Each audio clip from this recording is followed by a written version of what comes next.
นี่ฝั่งนี้ครับผมฝั่งนี้ตัวสวยมาแน่เอาแก้ว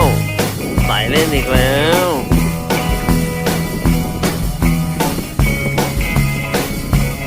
ดูคันครับดูคันครับผม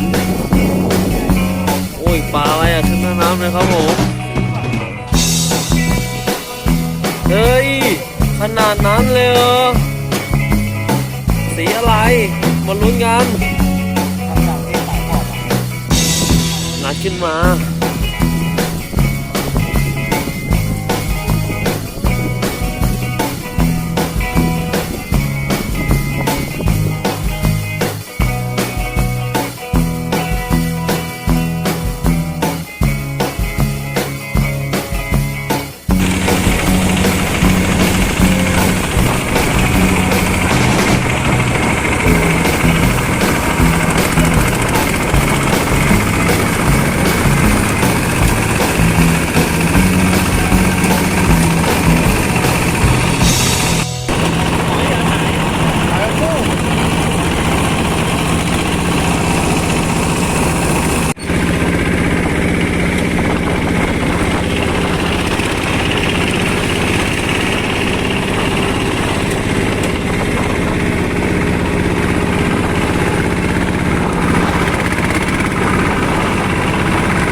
หมายแรกจะมีตัวไหมเนี่ย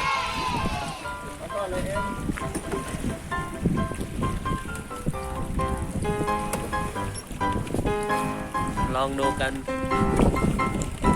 ติดตามชมกันนะครับผมมาแล้วครับแต้มสวยๆนี่อินซีสวยเลยครับผมติดตามชมมันต่อไปครับ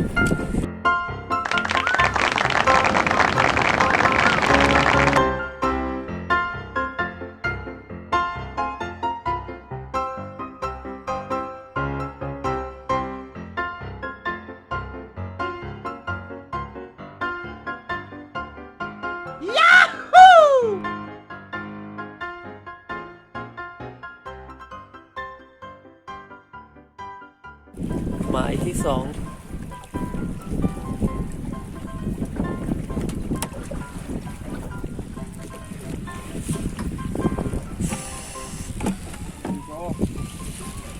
ลองดูครับผมเอาลุย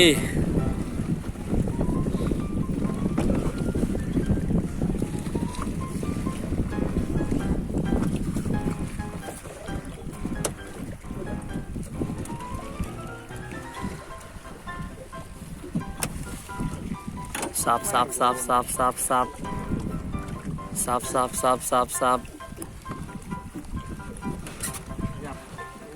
ดูไซบิกิครับผม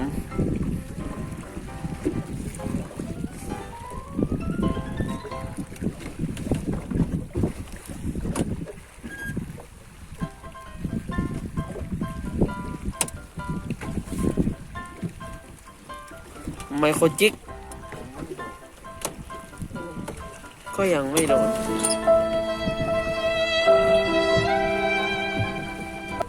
ซับ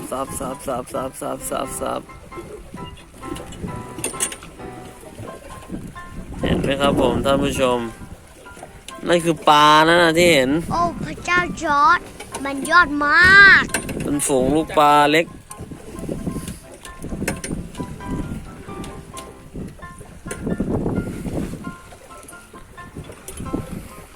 ดูมาชมไมโครจิกกันต่อครับปลากินหรืออะไรทำอย่างที่ไต่บอกงัดขึ้นมา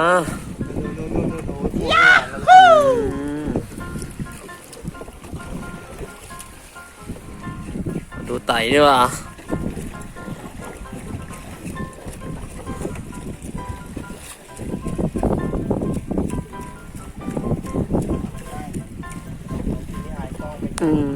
ตลอดเปิดกล้องทีปุ๊บไม่กัดเลย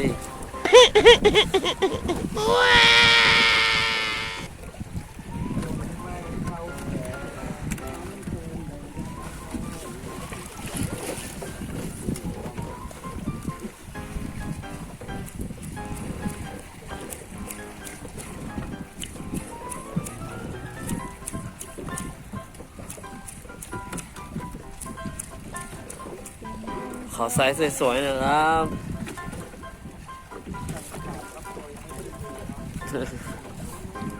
ขอตัวสวยๆหน่อยครับนี่ฝั่งนี้ครับผมฝั่งนี้ตัวสวยมาแน่โอ้ยโกรธโอ้ยสงสัยจะหลุดครับผม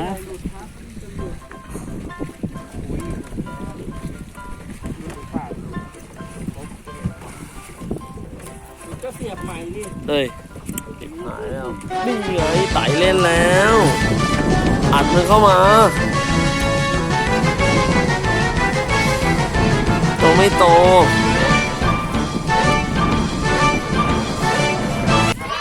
บุ้ม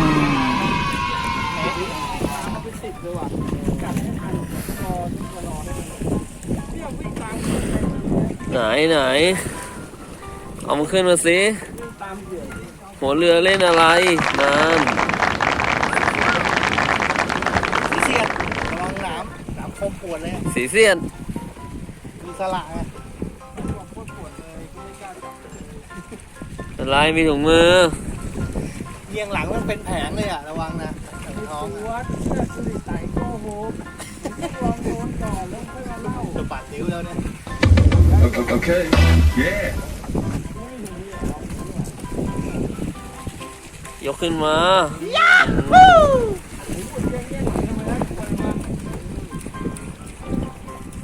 ป้องกันตัวมาไว้ป้องกันตัวเอาไปก่อน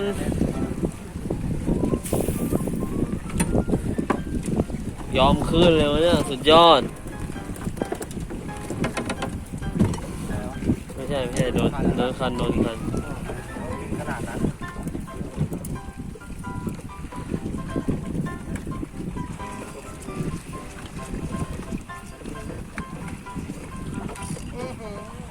เอาอีกแล้วไต่เล่นอีกแล้ว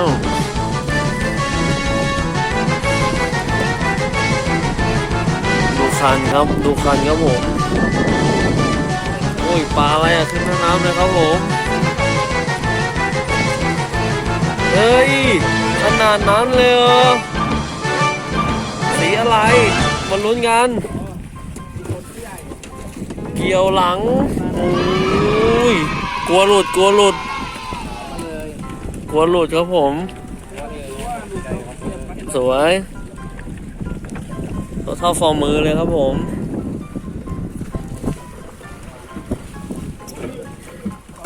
เซ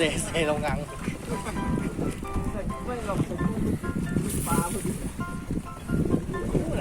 ตีฝั่งนู้นน่ะ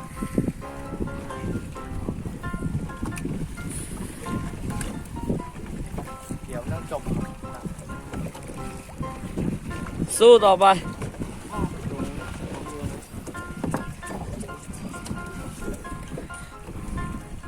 เสียงอะไรหัวเรือหวานหัวเรือเล่นแล้วแข็งเลยหลุดเฉยเฮ้ย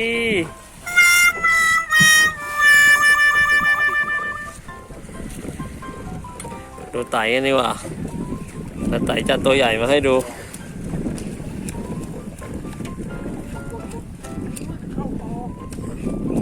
อะไรกดโอ้ย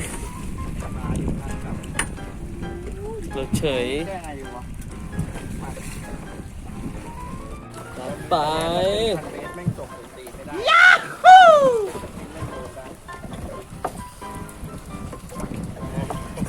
มาเล่นได้ด้วยไม่ต้องไปห่วงใช่ตีใกล้ๆไม้ก่อนจะสั่นนี่เยี่ยม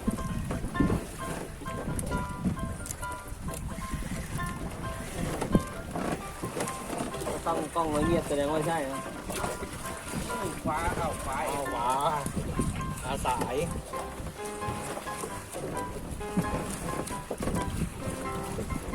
นี่ดูว่ากัดถึงหน้าน้ำเลยนะเขากัดอยู่นี่เลยเนี่ยใช่เขาต้องขึ้นมากัดใกล้ๆน้ำเนี่ยแล้วไม่อยู่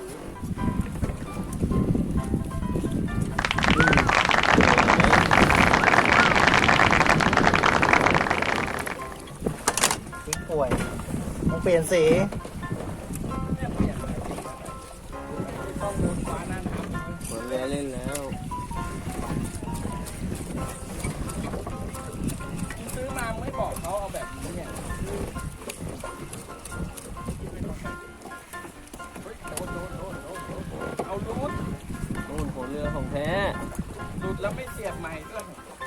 โด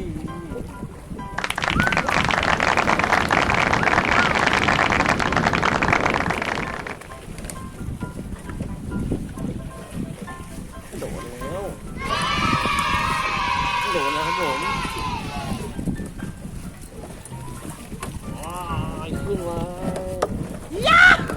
ล่วง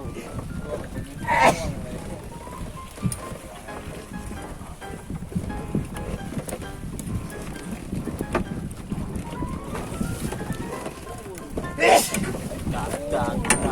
โอ้ย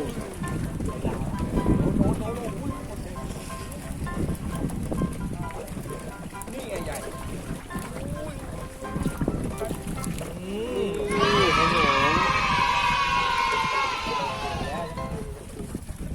ตอนแรกเสียงกล้อง ดิ้นแต่น้าจะจับยังไง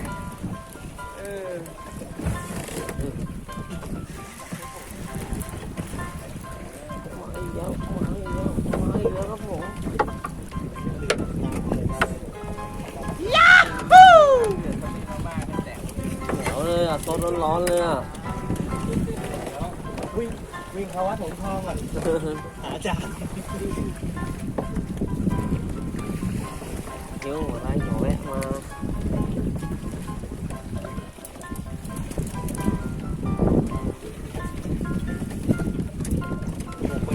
นิ่งเลยนี่เบอร์16แล้ว5ดีครับเดี๋ยวหนาวบางเลยอย่างนี้ก็ต้องใช้อย่างนี้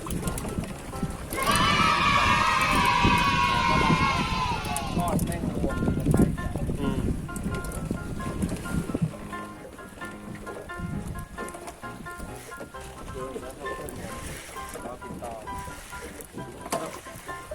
โดนแล้วโดนแล้ว ผู้ใหญ่ โดนแล้ว ใหญ่ โดนแล้ว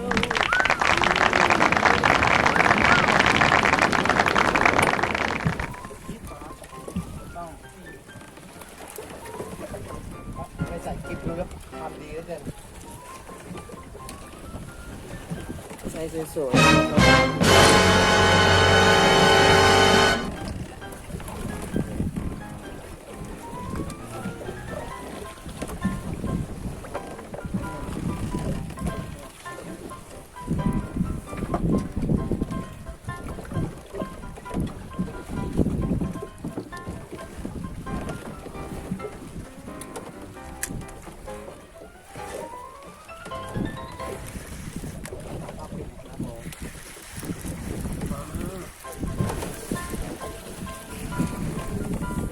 ใส่เล็กใส่เล็กใส่เล็ก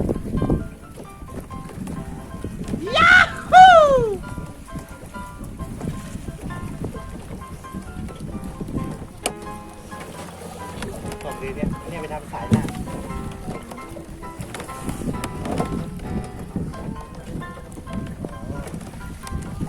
บางทีมันยังดึงตอขึ้นมาได้เลยเนี่ย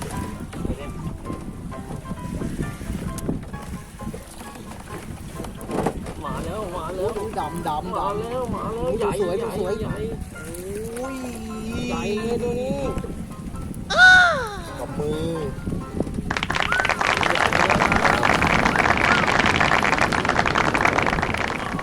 หยุดเลยลูกหยุดท่ามีนะท่ามีปืน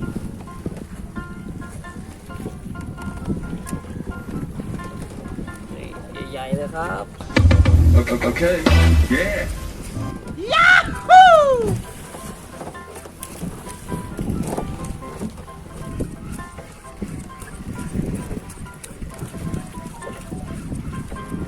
เอาโดนสายไป เอาเร็ว แค่ไหนเราดึงเข้าตัวยกเลย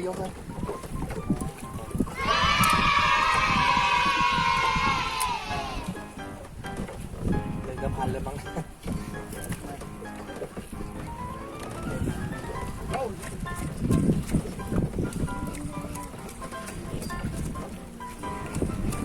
นั่นเอาเดี๋ยวผมเลี้ยงอ่ะ ปลามันอยู่ข้างในต้องโยนข้างในเลยมืดเลยนะตรงหน้าเลยนะมืดเลยนะโยนก็ไปหาไม้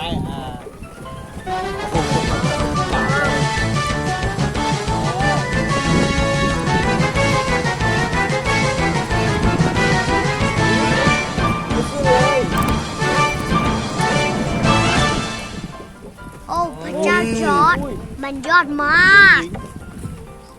ขึ้นไหมครับผม มีลุ้นมีลุ้น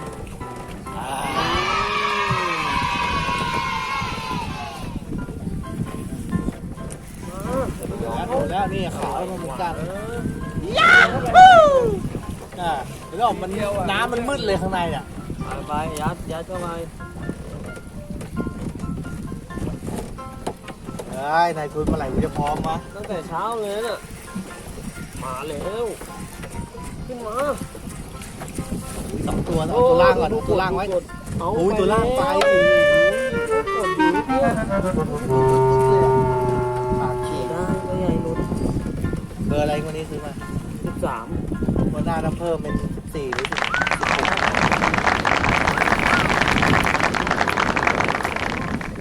นี่ลืมเนี่ย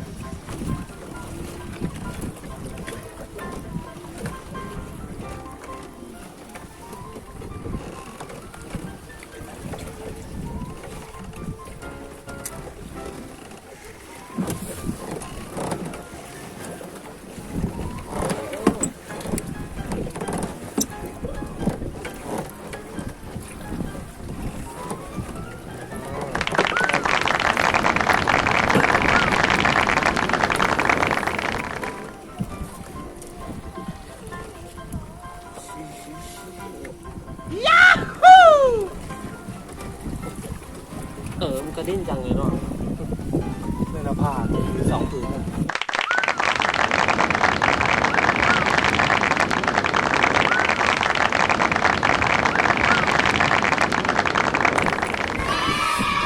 ใหญ่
โอ้พระเจ้าจอร์จมันยอดมาก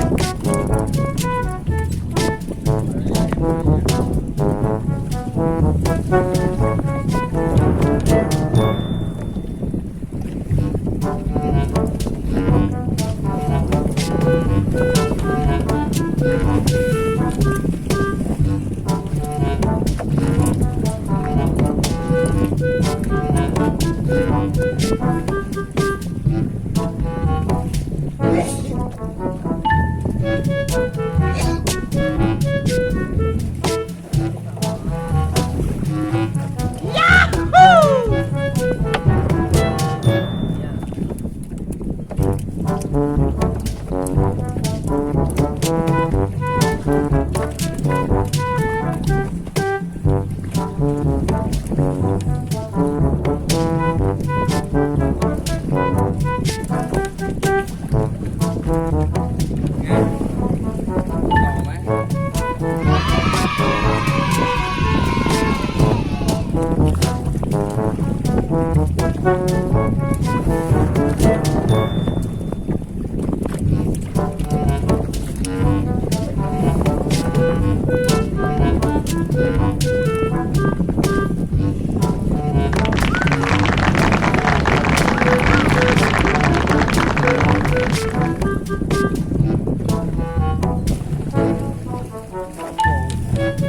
อดมาก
ถ้าพันอย่างนั้นนะแก้อีกนานนะตัวล่างมันดูแรงน้อย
โอ้พระเจ้าจอร์ดมันยอดมาก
เ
ทะเลแล้ว เ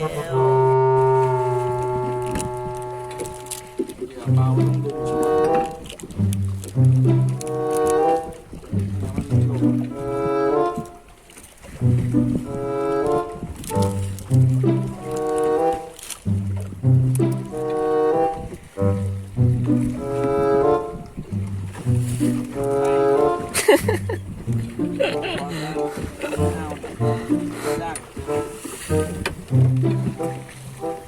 ตัวสุดท้ายนะ จัดไป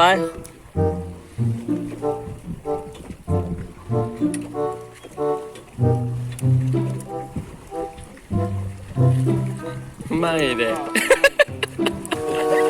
เฮ้ยเขินอะไรวะ เขื่อนกล้อง เขินกล้องเอง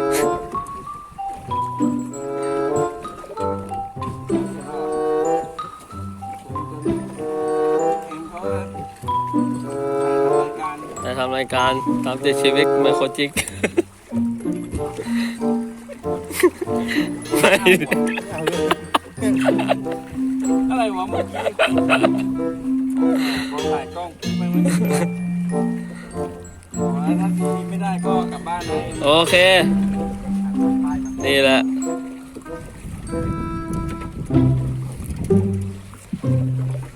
พอครับ